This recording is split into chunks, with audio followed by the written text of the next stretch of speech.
Why does a country with a smaller military sometimes influence global opinion more effectively than a military superpower?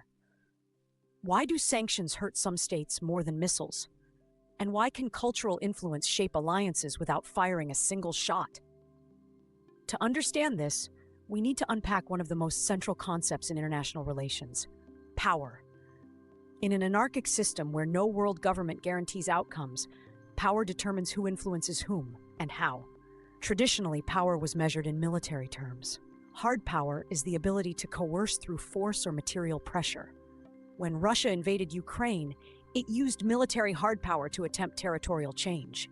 When the United States imposes sanctions on Iran or restricts advanced semiconductor exports to China, it uses economic hard power. Even control over energy supplies, such as Russia leveraging gas exports to Europe, functions as coercive influence. Hard power works by raising the cost of resistance. It changes behavior through pressure. But power is not limited to coercion.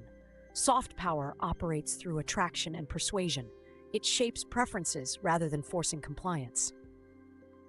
The global influence of American universities, British financial institutions, South Korean media, or European regulatory standards demonstrates soft power at work.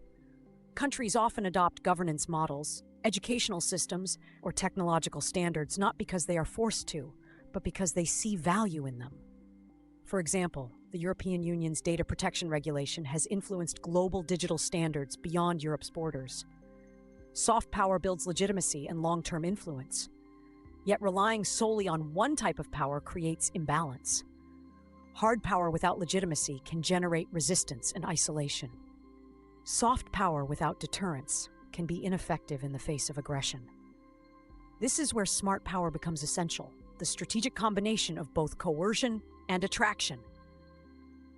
NATO, for example, combines military deterrence with diplomatic engagement and institutional legitimacy.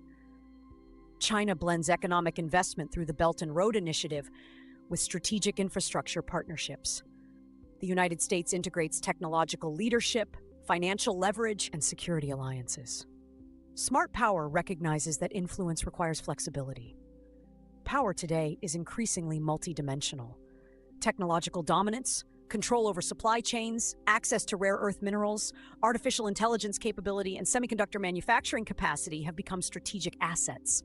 The US-China competition over chip technology illustrates how economic and technological power now shape geopolitical outcomes.